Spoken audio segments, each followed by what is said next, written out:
আসসালামু আলাইকুম রহমতুল্লাহ। সবাই কেমন আছেন? আশা করি ভালো। আহ, আজকে এটা ক্লাস না, এটা হচ্ছে কিছু ভাই আমাকে ফোন দিয়েছিল। তাদের কথাগুলো শুনে আমার কিছুটা খারাপ লেগেছে, বা আমার মনে হয়েছে যে অনেকের মনে এখনও হচ্ছে একটা ভয় কাজ করছে যে আসলে আমি পারবো কিনা বা আমার দ্বারা সম্ভব কিনা। সো এই যে মনের ভিতরে একটা ভয় যে আসলে পারবো কিনা, সেই ভয়টা দূর করতে মূলত আজকে এই ভিডিওটা বানাচ্ছি।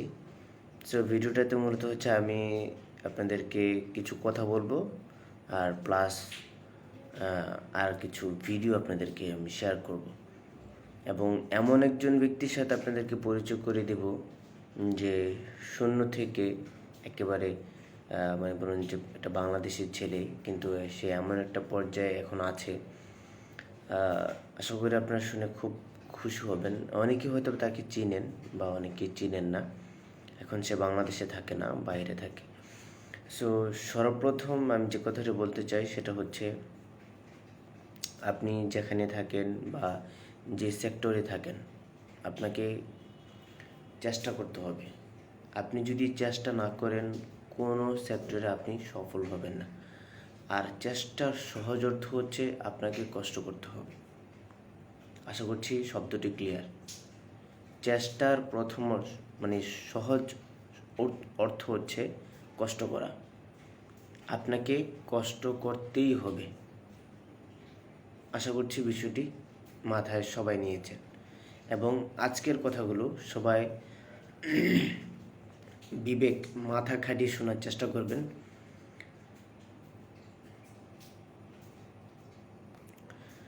কারণ আজকের কথাগুলো যদি আপনি মনোযোগ সহকারে শুনতে পারেন, সেক্ষেত্রে আমি বিশ্বাস করছি আপনি জীবনে আমাদের এখানে থাকেন বা না থাকেন, আমাদের সাথে কাজ করেন কিংবা না করেন, আপনি এই সেক্টরে সফল হন বা কি না হন, আপনার জীবনের জন্য কাজে আসবে। সুতরাং কথাগুলো এবং যে ভিডিওগুলো শেয়ার করবে, সেই ভিডিওগুলো আপনারা শোনার চেষ্টা করবেন। প্রয়োজনে ডাউনলোড করে বারবার শুনে নিজের থেকে অনুধাবন করার চেষ্টা করবেন। সেক্ষেত্রে অবশ্যই আপনার জন্য এটা ভালো হবে। প্রথম যে জিনিসটা আমি আপনাদেরকে দেখাবো, সেটা সেটা বলার আগে একটা কথা আমি বলতে চাই। সেটা হচ্ছে, পৃথিবীতে আপনাকে বেঁচে থাকতে হবে দুই কারণে। একটা হচ্ছে আপনি এই দুনিয়া ছেড়ে চলে যেতে হবে, ঠিক আছে? দুনিয়া ছেড়ে যাওয়ার জন্য দুনিয়া থেকে কিছু উপাত্ত আপনাকে নিয়ে যেতে হবে। সেই উপাত্তটা তৈরি করার জন্য হচ্ছে আপনাকে বেঁচে থাকতে হবে। যতদিন বেঁচে থাকবেন সেই জিনিসটাকে তৈরি করার জন্য, যেখানে আপনি মৃত্যুর পরে যে কাজে লাগবে, সেই জিনিসটাকে তৈরি করার জন্য আপনাকে প্রথম বেঁচে থাকতে হবে। আর দুই নম্বর হচ্ছে, আপনাকে বেঁচে থাকতে হবে আপনার পরিবার, আপনার সমাজ, আপনার রাষ্ট্রকে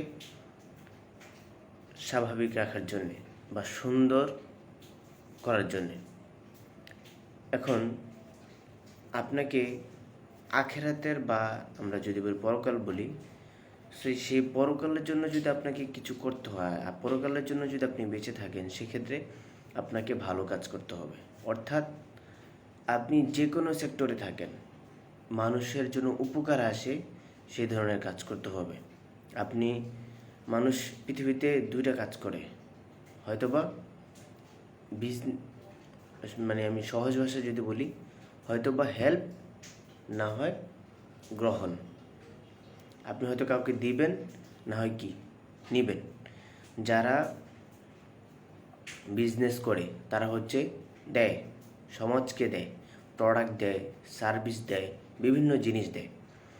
আর যারা চাকরি করে তারা হচ্ছে নেয়, পাশাপাশি দেয়, ঠিক আছে? যারা চাকরি করে তারা তারাও দেয় এবং নেয়, কিন্তু প্রধানত তারা নেয়। একটা পৃথিবীতে যে গিভ অ্যান্ড টেক বিষয়টা সব জায়গায় প্রয়োজন হয়, কারণ গিভ অ্যান্ড টেক ছাড়া আসলে সমাজ চলে না। সো আপনাকে দুই কারণে বেশি দুইটা কাজ করতে হবে পৃথিবীতে, হয়তো বিজনেস করবেন না হয় চাকরি করবেন, ঠিক আছে? তো মনে করেন যে আপনি বলতে পারেন যে তাহলে আমি মনে করেন যে আমি রিক্সা চালাচ্ছি বা কৃষি কাজ করছি, এটাকে কীভাবে আপনি দেখবেন? এটা একটা বিজনেস না, আপনার কাছে হয়তো মনে হতে পারে না এটা বিজনেস না, আসলে এটা বিজনেস। সো আপনাকে হয়তো বা বিজনেস করতে হবে, না হয় চাকরি করতে হবে। সো পৃথিবীতে চাকরির ভিতরে সবচেয়ে সম্মানজনক চাকরি হচ্ছে শিক্ষকতা। আমি যেটা অ্যানালাইসিস করি বা আমি যেটা মনে করি, সবচেয়ে টিচিং সেক্টরটা হচ্ছে সম্মানের জায়গা। আপনি স্কুল বলেন, মাদ্রাসা বলেন বা ভার্সিটি বলেন, যে কোনো জায়গা বলেন, এটা হচ্ছে সম্মানের জায়গা। অন্য অন্য সেক্টরে আপনি চাকরি করতে পারেন, তবে সেখানেও সম্মান আছে, কিন্তু এই জায়গাটায় সম্মানটা অনেক বেশি। আচ্ছা যাক, তো এদিকে যাব না। জাস্ট আমি প্রথম যে বিষয়টা বলতে চাইছিলাম যে আপনাকে দুইটা কাজ করতে হবে। এক নম্বর হচ্ছে বেঁচে থাকার জন্য ভালো কাজ করতে হবে, আর ভালো কাজ করলে আপনি আখিরাতে পাবেন। আর দুই নম্বরে বলছিলাম আপনাকে পৃথিবীটাকে ভালো রাখার জন্য কাজ করতে হবে। তো পৃথিবীকে ভালো রাখার জন্য আপনি কেন কাজ করবেন? সিম্পল একটা সহজ একটা উদাহরণ দিয়ে আপনি একটু ভালো বুঝবেন। সেটা হচ্ছে, আপনি যদি ভালো না থাকেন তাহলে কি করবেন? আপনি আমাকে ক্ষতি করার চেষ্টা করবেন। সিম্পল, আপনি যদি না খেয়ে থাকেন, তখন আপনি আমার কাছে আসবেন। আপনি যদি আমার কাছে কান্না করে বলেন যে ভাই আমার খাবার নেই, তখন কিন্তু আমি যদি নাও দিতে পারি আমার আফসোস লাগবে। তাহলে সাময়িকভাবে হলো আমি একটু অস্বস্তি বোধ করলাম। কিন্তু আপনি যদি হাসি খুশি থাকেন, আমি যাওয়ার পথে আপনি আমাকে একটা সালাম দিবেন বা আমার ভালো করে জিজ্ঞাসা করবেন। এই জন্য আমি ভালো থাকার জন্য আপনি ভালো থাকার প্রয়োজন আছে। অর্থাৎ নিজে ভালো থাকার পাশাপাশি প্রতিবেশীকে ভালো রাখতে হবে। আপনি যেখানে থাকেন সেই প্রতিবেশীকে আপনার ভালো রাখতে হবে, আপনি যদি ভালো থাকতে চান। মানে আরেকটা সহজ উদাহরণ দিয়ে আমরা ঢাকা শহরে যারা থাকি সেটা ফিল করি। সেটা হচ্ছে যে এই যে ময়লা আবর্জনা, এটা আমি বেশি ফিল করি যে ময়লা আবর্জনাটা যদি আমরা আমাদের জায়গাটাকে পরিষ্কার রাখি, তাহলে সেটা কি হবে, আমাদের যেমন এটা ভালো এবং অন্যের জন্য সেটা ভালো। তো এই জন্য হচ্ছে আমি ভালো থাকার জন্য কি করতে হবে? অন্যকে ভালো রাখতে হবে। আমি যখন ময়লা না ফেলবো, তখন অন্য একটা ব্যক্তি ময়লা ফেলার চেষ্টা করবে না, কারণ সে জানে আমি এই জায়গাটা ময়লা ফেলি না। যখন সে আমাকে দেখবে যে না আমি এখানে ময়লা ফেলি, তখন সে ওই জায়গাটাতে ময়লা ফেলতে দ্বিধাবোধ করবে না।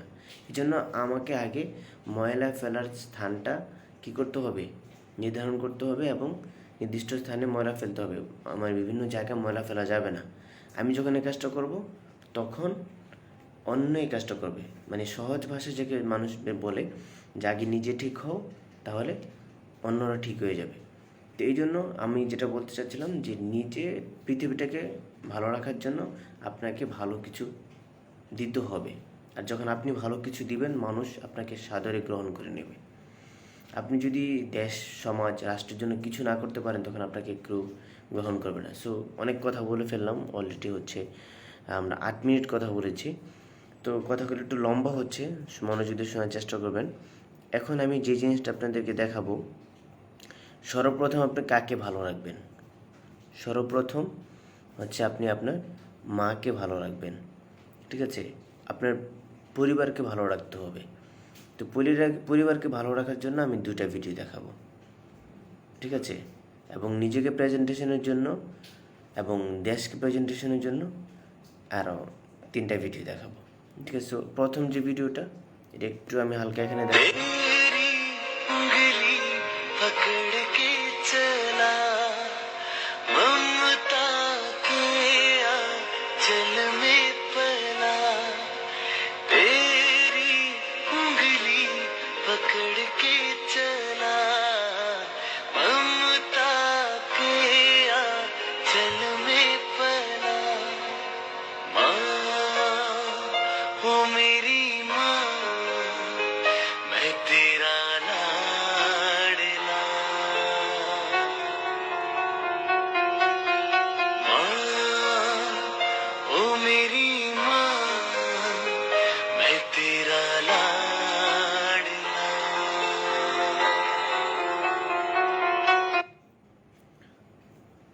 সো আমি ধারণা করছি আপনারা বিষয়টি বুঝতে পারছেন।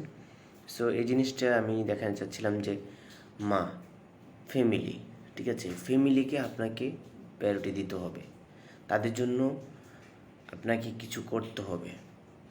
আর চেষ্টা করার আমি অর্থটা প্রথমে বলেছিলাম যে কষ্ট করা, কষ্ট করতে হবে, আপনাকে প্রচুর পরিমাণ কষ্ট করতে হবে। জীবনে কষ্ট ছাড়া আপনি কোথাও যেতে মানে ভালো কিছু করতে পারবেন না। সো আরেকটা ভিডিও দেখাবো আপনাদেরকে, একটা ভিডিও দেখালাম, এই ভিডিওটা আমি ছেড়ে দিব পরবর্তীতে, আপনারা অবশ্যই দেখে নেবেন, একটা বিজ্ঞাপন আসছে। আচ্ছা আচ্ছা, তুমি এত ছোট বয়সে সো এখন হচ্ছে আমি একটা হয়তো আশা করি অনেকে হয়তো ভিডিওটা দেখেছেন, ফেসবুকে এটা ভাইরাল হয়েছে। সো একটা ছেলে মানে 17, 18, 19 বয়স হবে, 16 থেকে 20 বছরের নিচে হবে। সো এমনটা ছেলে সৌদি আরবে থেকে মা বাবার জন্য কষ্ট করছে। সো এই জিনিসটা দেখলে আসলে আপনার বয়স হয়তো বা আমি যেটা ধারণা করছি, আপনারা যারা ভিডিওটা দেখছেন মিনিমাম 16, উপরে 40 বা 50 হওয়ার সম্ভাবনা রয়েছে। তো আমরা আসলে মা বাবার জন্য বা ফ্যামিলির জন্য কী করছি? আমরা এই যে ছেলেটাকে দেখতে পাচ্ছেন, ছেলেটা তার ফ্যামিলির জন্য, আমি ভিডিওটা ছেড়ে দেব, ভিডিওটা ছাড়লে আসলে আপনি বিষয়টা বুঝতে পারবেন।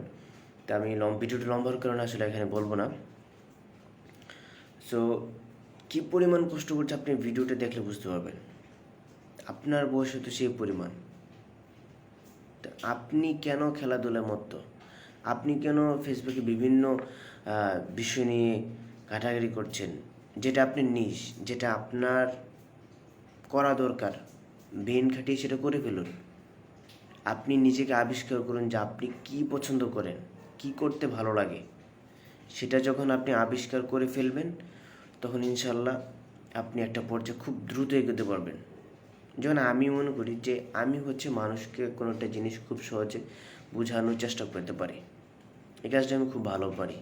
এই জন্য আমি মনে করছি যে না, আমি মানুষকে কিছু দিতে চাই, আমি যতটুকু জানি মানুষকে সেতটুকু শেখাতে চাই, আমি আমি যতটুকু মানে ভালো আছি অন্য একটা ব্যক্তিকে ততটুকু ভালো রাখতে চাই, ঠিক আছে। সো আপনি নিজেকে আবিষ্কার করুন যে আসলে আপনি কী ভালো পারেন।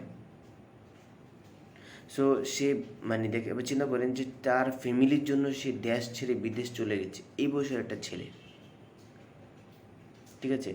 সো আমি আর এই বিষয়ে কথা বলবো না, দুটোটা ভিডিও আমি ছেড়ে দেবো, আপনারা ভিডিওগুলো দেখবেন, প্রয়োজনে 10 বার দেখবেন, দেখার পর হচ্ছে ফিল করবেন, নিজেকে একটু মোটিভেশন দিবেন। আরে ভাই, এই ছেলে যদি পারে আমি কেন পারবো না? না পারার কি আছে? অনেকে আমাকে বলেন যে ভাই আমি পারবো, না পারার আমি কিচ্ছু দেখি না। ওই যে বললাম, পারার জন্য প্রথম শর্ত চেষ্টা করতে হবে। আরে ভাই, আপনি যদি চেষ্টাই না করেন, আপনি কয়বার ট্রাই করেছেন? কয়বার ট্রাই করেছেন? কতবার ট্রাই করেছেন? আমার জীবনে আমি এই বয়সে, আপনারা বিশ্বাস করবেন কিনা জানি না, 7 লক্ষ টাকা আমি লস খেয়েছি। আমি আরেকদিন ডিটেলস ইনশাল্লাহ বলার চেষ্টা করব। এখনও আমি এগিয়ে যাচ্ছি, চেষ্টা করে যাচ্ছি যে না, আমাকে দেশ, জাতি, সমাজ এবং মানুষের জন্য কিছু করতে হবে, যেন মানুষ ভালো কিছু করতে পারে। সিম্পল, আমি সহজ একটা উদাহরণ দিলে আপনি ভালো বুঝবেন। অনেকে হয় তাকে খারাপ বলতে পারেন, অনেকে ভালো বলতে পারেন। সো আমি সেদিকে যাচ্ছি না, জাস্ট একটা উদাহরণ দিতে গিয়ে বা বোঝাতে গিয়ে আমি বিষয়টা প্রেজেন্টেশন করছি আপনাদের সামনে। শেখ মুজিবুর রহমান, উনি মারা গেছেন আজকে, আমরা যদি 71 সাল ধরি তাহলে হচ্ছে ওদিকে 29, আর এদিকে হচ্ছে আপনার 20, প্রায় 49 বছর হয়ে গেছে। 49 বছর হয়ে গেছে আমরা তার নামটা জানি, সারা বিশ্ববাসী জানে। আর আপনি চিন্তা করে দেখেন যে 49 বছর আগে আপনার একটা কোনো আত্মীয় মারা গেছে, ঠিক আছে, তার কথা কি আপনি জানেন? বা তার কথা কি সমাজে এত আলোচনা হয়? বা তার জন্য কি মানুষ কাঁদে? তার কথা কি ভাবে? না, কারণ সে সমাজ, রাষ্ট্র, দেশ, মানুষ তাদের জন্য কিছু করে যায়নি। যাদের জন্য করে গিয়েছে তারা ভাবছে, যেমন ছেলে মেয়ের জন্য করেছে যতটুকু সম্ভব, তাকে নিয়ে ভাবছে।